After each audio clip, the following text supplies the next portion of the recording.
comes a Riptire, Prophet, a pick here, could be $100,000 ultimate. Could he do it? Oh, he's after the Mercy, he gets Arc!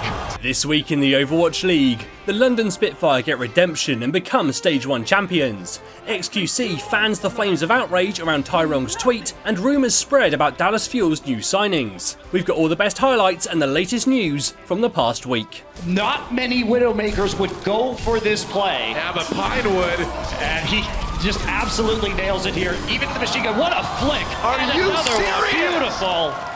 this guy's a living highlight reel, man. Before we get into the craziness of the playoffs, let's take a quick look at the recent controversy surrounding the Outlaws head coach TaiRong and how it relates to Dallas Fuel's xQc. I spent 2 months on the bench today, doing nothing! First, we need some context. TaiRong is Korean, and if you happen to follow his Twitter, you'll know that he has trouble writing and reading English. However, he is still one of the best coaches in Overwatch. After the team's win against London this week, he tweeted out a meme that was making a joke out of nuclear weapons being dropped on Japan in World War II, which, as you would expect, upset a lot of people. This was incredibly uncharacteristic of TaiRong, as he is generally considered to be a very kind and good-hearted person by those that know him. The tweet was quickly deleted, as he had the meaning of the meme explained to him, and he posted on Twitter a number of apologies explaining that he was referencing the Riptire wars going on in their game against London and didn't realise the full implications of what the meme was actually about. Now, where xQc comes into the whole thing was that during one of his streams, the people in chat were talking about the incident, seemingly trying to provoke a response out of xQc, which later found its way onto the front page of the Overwatch subreddit. And he posted a fucking meme that he thought about. He posted it voluntarily on his Twitter, and he gets nothing for it! Fuck this! Lucio's half HP on point. Fuck this! Lucio's very low. Doom was ripped. I'll see you tomorrow. Following this, the story grew, as xQc's fans accused the league of favouritism and demanded that TaiRong be punished for the tweet. Certain individuals also reportedly began threatening Outlaws staff members and players. Other public arguments erupted, including the Outlaws general manager Flame rowing with the owner of Dallas Fuel on Twitter. Flame was very outspoken during xQc's suspension, and some people have accused him of being a hypocrite for now defending TaiRong. During all this, TaiRong, along with some help to translate, issued a full apology, owning up to his mistake and promising to be more careful in the future. He will also be donating $1,000 to the Hiroshima Peace Culture Foundation in order to show his sincerity. That's nice. At the time of making this video, the Overwatch League has not made any public statement, and it's possible that they won't, as depending on the rulebook, this could fall outside of their jurisdiction. Unlike xQc and Prophet, who are in contract with the league as well as their teams, TaiRong is just employed by the Outlaws, meaning that this will most likely just be dealt with internally. TaiRong seems genuinely sorry, and the post was almost certainly made in ignorance rather than malice. But it's a shame that it cast a bit of a shadow over the Outlaws week, and it's disgusting that their staff and players have been getting so much abuse as a result of it. But what do you think? Let me know in the comments, but for now, let's get back into the rest of the news, as the action on stage this week was outstanding. That's right, they are now in command of third place. They are, for the moment, our final seed for the stage playoffs, but we have a lot of Overwatch still to play this week. The playoff story began on Wednesday, with the Valiant's win over Seoul Dynasty, which threw the doors wide open for themselves, the Outlaws, Boston and even Philadelphia to make it into the playoffs. Soon enough to save the Widowmaker, though. Jayhong has to use a res, and here comes Agilities with that aggressive Dragon Blade. We see it all the time from this guy. Gets Jayhong, gets Wicked. Guido falls as well, and Valiant gonna take an easy point A now.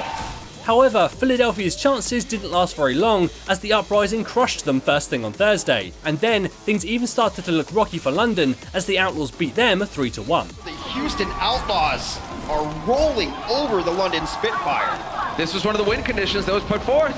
The Brenji never lies. Keep an eye on Linksa, this man is going to town. But it was on Saturday when things really got intense. New York and London sealed the deal for both of them to make it into the playoffs in a close game, with New York coming out on top and taking the #1 seed. It's like hunting ducks that you gotta chase them out, then you shoot them out of the air. Oh, the big plays. Oh, there it is. However, things didn't slow down, as the Outlaws and Boston now had to fight it out for the final playoff spot. And there was even potential for the Valiant to slip in and get it if the scoreline didn't go in the Outlaws' favour.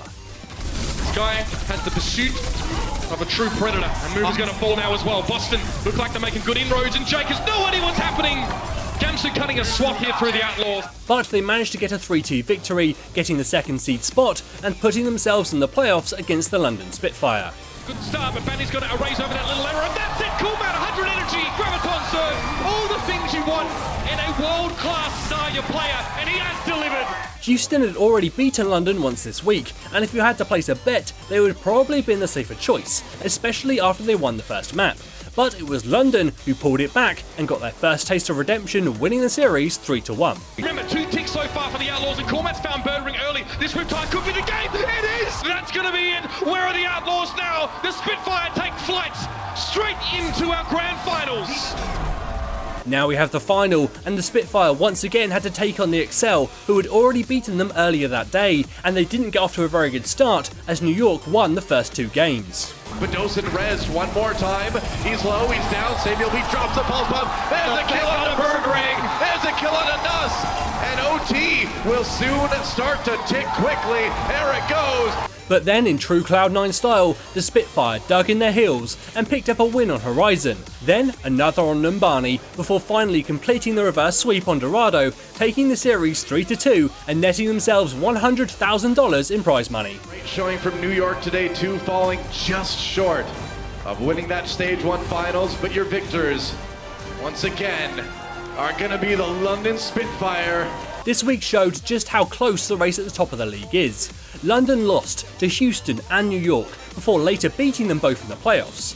Boston and Valiant both came within inches of making the playoffs as well, and as the week wraps up, it's the Outlaws who have now claimed the number 2 spot in the standings. Next stage, we can expect things to be even closer, and we'll be taking a look at which teams and players to look out for next week. But for now, let's choose the best match of last week. It's been hard to pick a match of the week in the past, but this week was just insane with how many close matches there were. If you missed either of the London vs New York games, I would definitely go back and check them out. But I think Houston Outlaws versus the Boston Uprising was one of the most interesting matches of the week and showed just how much we have to look forward to in Stage 2. There's been enough of them there, but there it is, hit down pressure, the Korean 76, these guys are purposely trying to focus down Casper, they're trying to counter him out, double hits can hero. This was one of the most intense games of the week, with so much riding on it.